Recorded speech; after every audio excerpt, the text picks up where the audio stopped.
tersebut dan membanggakan bagi kami, dan beliau layak. Mengapa layak? Satu, beliau telah banyak berbuat untuk berkarya, menjadi pemimpin dan orang yang memiliki pengetahuan, kemampuan.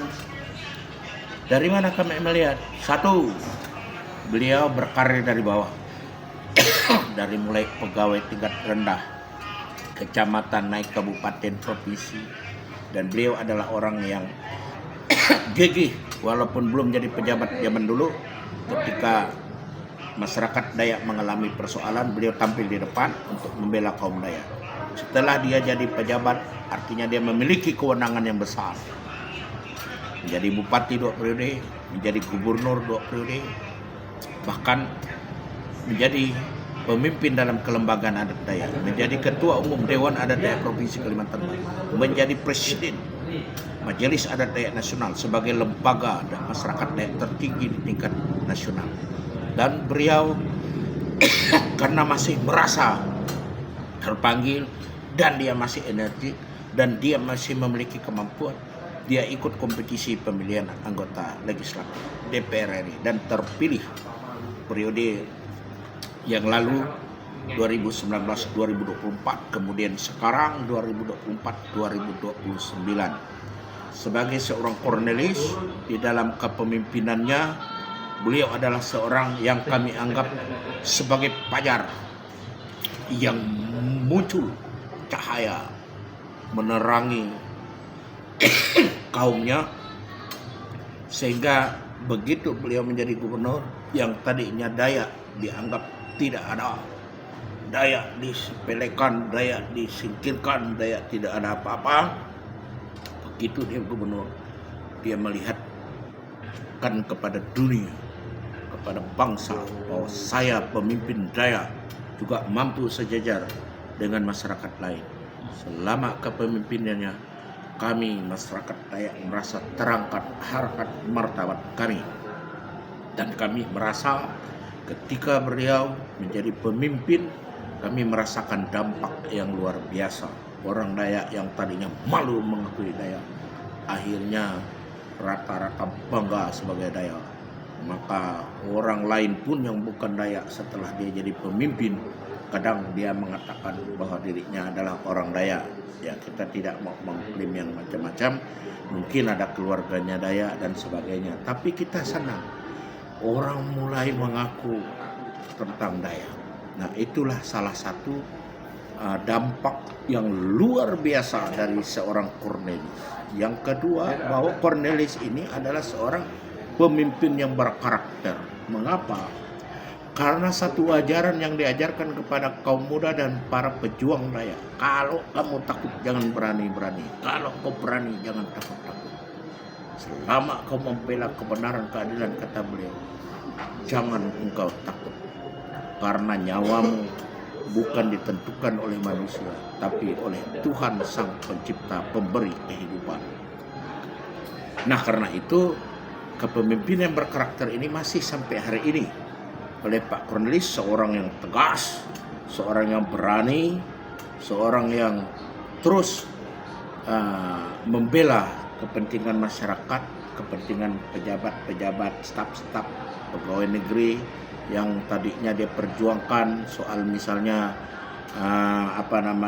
pegawai P3K, masalah pegawai-pegawai yang tadinya honorer dan sebagainya.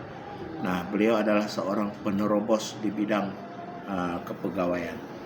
Kemudian beliau adalah seorang pemersatu. Mengapa? Dulu masyarakat Dayak ketika beliau belum menjadi gubernur, antara Dayak Ulu, Dayak Ilir, macam-macam suku Dayak itu saling iri, saling dengki. Nah, dengan kemunculan beliau mempersatukan, bahwa beliau mengatakan sekali kita Dayak tetap Dayak. Tidak ada kita pandang suku dari mana, keturunan dari mana. Yang penting namanya Dayak. Ayo kita berjuang bersatu memperjuangkan harkat martabat orang Dayak. Dan beliau seorang konsisten antara kata dan perbuatan. Dan beliau kalau namanya berjuang, dia siap berjuang. Karena itu tentu kepemimpinan beliau yang berkarakter ini, yang mempersatukan ini, dan yang memberi warna lebih sehingga masyarakat Dayak diakui di tingkat nasional bahkan dunia internasional. Sekarang dia tulurkan kepada siapa? Tentu dia harus memiliki generasi dong. Dia harus memiliki penerus. Siapa penerus yang dekat? Kan tidak mungkin orang lain. Kalau saya tentu anak saya, darah daging saya. Karena saya bisa membina anak saya sendiri. Tidak mungkin saya membina orang. Muncullah anak-anak dia yang memiliki darah politikus seperti Caroline, Angel, kemudian menantunya Sisis. Nah, kita lihat perjalanannya. Jangan menganggap Bapak Cornelis ini adalah seorang yang selalu di dalam tanda petik orang selalu katakan ini adalah KKN, ada keluarga dan sebagainya. Loh, kalau dia tidak punya kemampuan mana bisa? Karol itu seorang cerdas, saya tahu. Saya murid Karol, guru Karol. Karol di SMP Gemala Baik menjadi ketua OSIS dan orangnya berani. Nah, karena itu saya melihat bahwa apa yang diteruskan oleh mereka, saya lihat adalah titis darah dari bapaknya. Keberanian Karol dalam maju sebagai bupati menurut saya adalah diacung jempol, sebab dia adalah seorang perempuan dan jarang kita menemukan pemimpin perempuan di Indonesia, sangat terbatas.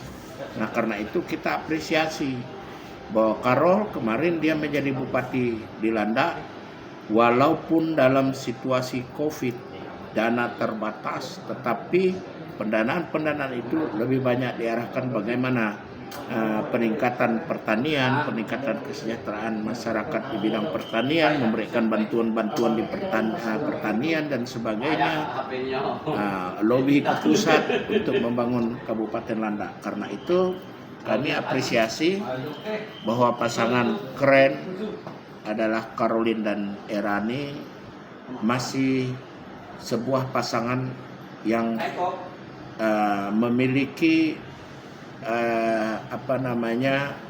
harapan baru bagi Kabupaten Landak untuk terus melanjutkan apa yang dulu yang kurang.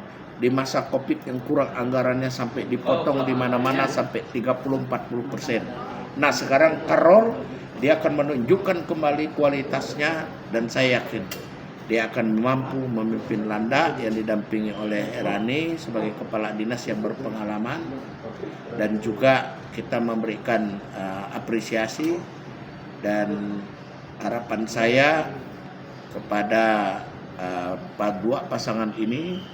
Kita doakan, kita dukung, semoga pasangan keren adalah pasangan Bupati Kabupaten Landak masa bakti 2025-2030. Oke.